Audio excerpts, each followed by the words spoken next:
कच्चे लोग होते हैं ना, उनकी सबसे लड़ाई होती रहती है। मैं कहती हूँ कान के कच्चे हो तो कोई बात नहीं, बस कान में दर्द नहीं होना चाहिए, क्योंकि वो बड़ी मुसीबत की जड़ बन सकती है। और आज हम इसी पर चर्चा करेंगे, क्योंकि जी मानी हेल्थ शो में हमारे साथ जुड़े हैं पुणे से डॉक्टर अमोल जोशी, जो कि एक ईएनटी सर्जन है। पिछले 12 सालों से प्रैक्टिस कर रहे हैं, जाना माना नाम है पुणे में, और डायरेक्टर हैं साई दीप ईएनटी हॉस्पिटल पुणे के। हमारे साथ कनेक्टेड हैं आज। डॉक्टर जोशी, बहुत बहुत स्वागत है आपका। नमस्ते, thank you so much for calling me in this show. आपका भी बहुत स्वागत। Thank you so much sir. और जैसे कि आज के शो की मैंने शुरुआत की कान के दर्द से, जो कि बड़ा पेनफुल होता है और इग्नोर भी हम कर देते हैं, तो उसी पर सर चर्चा करेंगे। मैंने इंटरनेट पे पढ़ा कि कान के दर्द को ओटाइटिस कहते हैं। तो हमारे जितने व्यूअर्स आपको देख रहे हैं, आपको सुन रहे हैं, उन्हें थोड़ा डिटेल में आप बताइए, ओटाइटिस क्यों होता है, किस वजह से होता है और शुरुआती लक्षण क्या होते हैं? ओटाइटिस ये एक्चुअली कान का इन्फ्लेमेशन होता है। इन्फ्लेमेशन मतलब कहीं भी बॉडी में सूजन आती है तो हम उसे इन्फ्लेमेशन बोलते हैं। सो जैसे आंखों में सूजन आई तो आप कंजंक्टिविटिस बोलेंगे, वैसे ही ओटाइटिस है। अब ये सूजन आने के बहुत सारे कॉजेस हो सकते हैं। फॉर एग्जाम्पल कि आपके कान में कोई इन्फेक्शन हो गया, समझिए बैक्टीरियल इन्फेक्शन हो गया, तो हम लोग उसे एक्यूट सुप्यूरिटी ओटाइटिस मीडिया बोलेंगे। समझिए कि कान में कोई फंगल इन्फेक्शन हो गया तो उसे ओटोमाइकोसिस बोलेंगे, लेकिन वो भी एक ओटाइटिस का ही टाइप है। कुछ ओटाइटिस ऐसे भी है जिसमें इन्फेक्शन नहीं होगा, पर फिर भी वहां पे सूजन आ सकती है या कान में पानी जमा हो सकता है। जैसे मैंने बताया कि बहुत सारे कॉजेस है। तो प्राइमरी कॉजेस दो होते हैं। समझिए आपने बाहर से कान में कुछ डाला, वो नहाते वक्त पानी चला गया, स्विमिंग करते वक्त पानी गया, या कुछ आपने बाहर से ऑब्जेक्ट डाल दिया। दूसरा एक कॉज होता है इम्पोर्टेंट, आपको जुकाम हो गया, इन्फेक्शन हो गया। याद रखिए ईएनटी कनेक्टेड है, सो ईयर नोज थ्रोट तो आपका अंदर से कनेक्टेड है। बहुत जुकाम हो गया तो कान में जाएगा, कान को इन्फेक्ट करेगा, ओटाइटिस हो जाएगा। और कुछ कॉजेस होते हैं, फॉर एग्जांपल जैसे आपको कोई और बॉडी में डिजीज हो गया, सिस्टमिक डिजीज जिसे बोलते हैं, तो वो भी ब्लड के द्वारा कान में आ सकता है। और वहां से भी हमें ओटाइटिस हो सकता है। अब इसके लक्षणों में सबसे पहला लक्षण रहता है, जैसे सूजन आना शुरू हो जाता है कान के पर्दे को या मिडल ईयर को, आपको पेन शुरू हो जाता है। ये पेन मेजॉरिटी केसेस में रात के समय या ऐसे समय होता है जब आपको कोई बाहर की हेल्प नहीं मिल सकती या डिफिकल्ट होता है। ठंडे क्लाइमेट्स में ये ज्यादा होने का चांस रहता है। अच्छा। ओटाइटिस अगर आपका बढ़ गया थोड़ा, तो कान से डिस्चार्ज पानी आना शुरू होगा।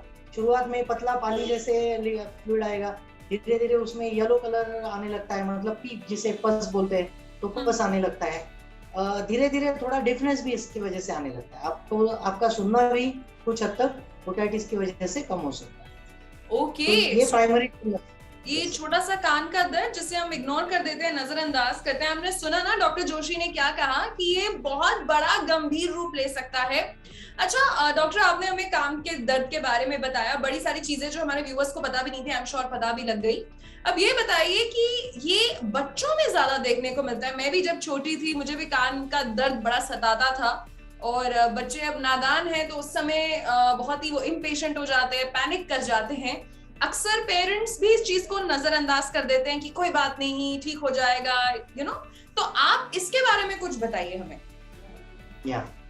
बच्चों में ये चीज कॉमन है, अडल्ट से ज्यादा हो सकती है।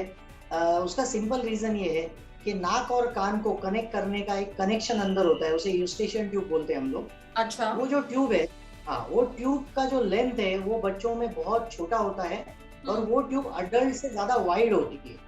इसका इम्पैक्ट क्या होता है कि बच्चों को थोड़ा भी जुकाम हुआ, थोड़ा भी थ्रोट इन्फेक्शन हो गया, तो वो बहुत इजीली कान की तरफ जाता है। ये टेंडेंसी अडल्ट्स में इतनी नहीं है। समझो कि अडल्ट्स में समझो 10 लोगों को जुकाम हुआ तो उसमें हार्डली एक व्यक्ति को कान में प्रॉब्लम होगा।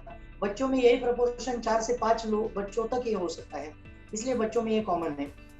और एक रीजन है बच्चों में कॉमन होने का, बच्चों में जैसे आपने टॉन्सिल सुना होगा गले में, वैसे ही नाक के पीछे और एक टॉन्सिल होता है, उसे एडेनॉइड बोलते हैं। अच्छा। और एडेनॉइड, और ये एडेनॉइड की जो गांठ है ना, वो बच्चों में अगर बड़ी है तो वो बहुत कॉमनली ईयर इन्फेक्शन करवाती है, और ये पता ही नहीं चलता है कि एडेनॉइड है कि नहीं है, जैसे हम उसको इन्वेस्टिगेट करें। ओके। एंड डॉक्टर जोशी, आपने समझाया कि बच्चों को क्यों ज्यादा होता है।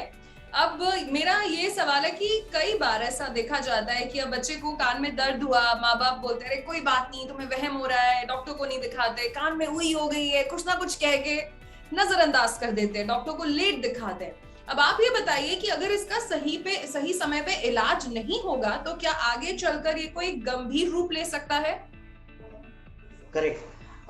क्या होता है, कई बार ये बहुत सिंपल रीजन से भी पेन होते हैं। फॉर एग्जाम्पल के थोड़ा सा वैक्स हो गया, वो काफी हार्ड है, बच्चे ने कुछ कान में डाल दिया तो वो अंदर प्रेस हो गया, उससे भी पेन हो गया। ऐसी चीजों का लॉन्ग टर्म इम्पैक्ट नहीं होता। अच्छा। लेकिन कान में एक पर्टिकुलर प्रॉब्लम ये है कि कान की जितनी गंभीर बीमारियां है उसमें पेन बहुत हल्का होता है।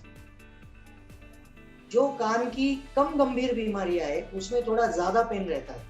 तो बहुत बार क्या होता है, जो हल्का फुल्का बच्चे बोलते हैं ना, हल्का हल्का पेन हो रहा है, हल्का हल्का गीलापन हो रहा है, वो कई बार अनसेफ ईयर डिजीजेस के कैटेगरीज में जाता है, जहाँ पे आपके अंदर की हड्डी सड़ती जाती है कान की, और ये लॉन्ग टर्म डिफनेस, बहरापन जिसको बोलते हैं, ये आगे जाके डेफिनेटली इससे कॉज हो सकता है।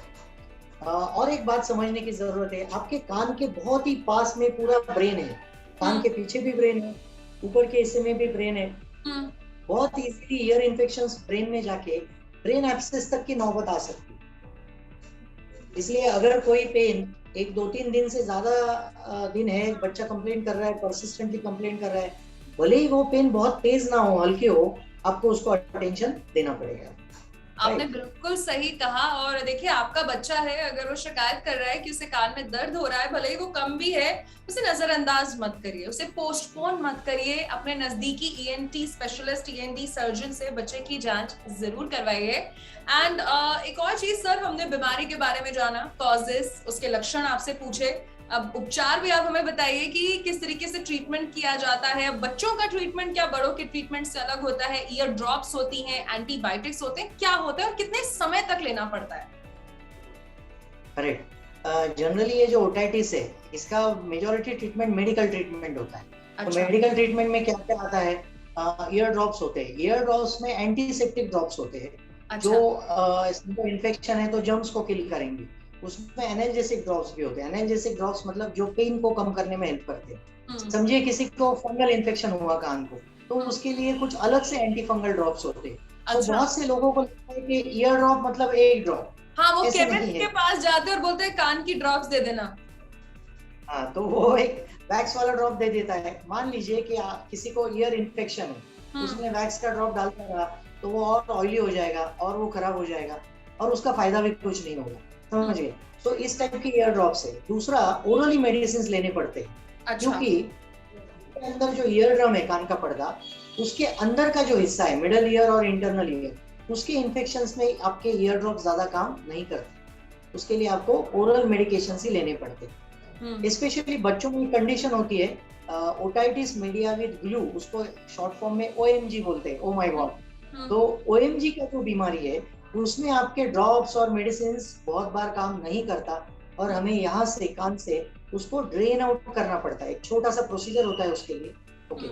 बहुत रेयर कंडीशंस में अगर 3-4 हफ्ते मेडिकेशंस लेके भी, समझे आपने 3 हफ्ते एंटीबायोटिक्स वगैरह का कोर्स लिया, फिर भी अगर नहीं जा रहा है तो वो सर्जिकल केस बन जाता है। फिर उस केस में ईयर ओपन करना पड़ता है। अंदर अगर समझिए कुछ बोन सड़ रहा है तो उसको ऑपरेशन करके, माइक्रो सर्जरी बोलते हैं इसे हम लोग, माइक्रो ईयर सर्जरी, वो सारी सड़े हुए पोर्शंस को निकालते हैं। समझो किसी को पर्दे को छेद हो गया ये ओटाइटिस की वजह से, उसको रिपेयर करते हैं, उसे टिम्पैनोप्लास्टी बोलते हैं।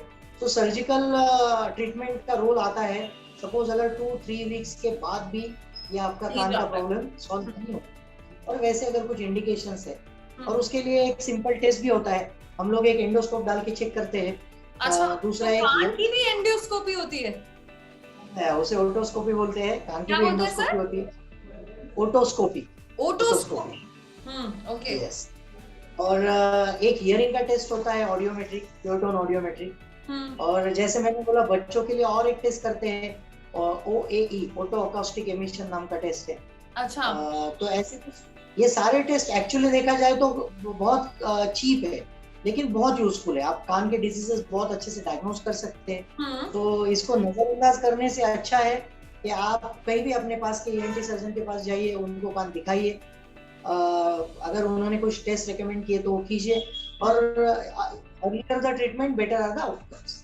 डेफिनेटली सर, और आपने हमें सारी चीजें भी यहाँ पर बताई। और अब मैं आपसे ये जानना चाहती हूँ कि हमारे डेंटिस्ट कहते हैं कि हर 6 महीने में डेंटल क्लीनिंग करवानी चाहिए, गायनेकोलॉजिस्ट कहते हैं साल में एक बार जरूर दिखाना चाहिए।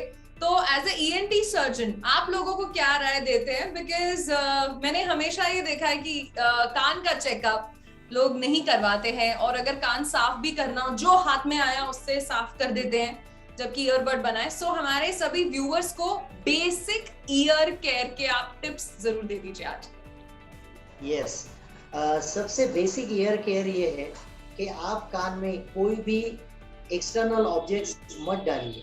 वो आपकी सेफ्टी पिन हो, आपका पेन हो, पेंसिल हो, कुछ गाड़ी की चाबी हो, ये मत डालिए जी। यस, दूसरी बात, समझिए कभी कान में पानी वानी चला गया नहाते वक्त, स्विमिंग करते वक्त, तो उसको बहुत रफली उसको क्लीन मत कीजिए। अच्छा। ये अपने आप सूख जाता है। देखिए इतनी बड़ी नदियां सूख जाती है तो आपका कान सूखेगा नहीं 20-25 मिनट में। लोग क्या करते हैं, ईयरबड लेंगे और कोई दुश्मन का कान है ऐसे पकड़ के उसको जोर जोर से करेंगे, इससे बहुत बार इन्फेक्शन हो जाते हैं। और आगे का मैं सबसे इम्पोर्टेंट चीज आपको बोलूंगा, जो आपके हाई रिस्क पॉपुलेशन है, हाई रिस्क पॉपुलेशन मतलब कौन, जिनका ईयरफोन का यूज ज्यादा है, जिनका टेलीफोन का यूज ज्यादा है, कॉल सेंटर में काम करते हैं, आपका भी बहुत ज्यादा है, जो लोग अपने फ्रेंड से, गर्लफ्रेंड से, बॉयफ्रेंड से बहुत बात करते हैं टेलीफोन पे, उनको एक टाइप का डिफनेस होने का चांस रहता है, उसको सेंसरी न्यूरल डिफनेस बोलते हैं।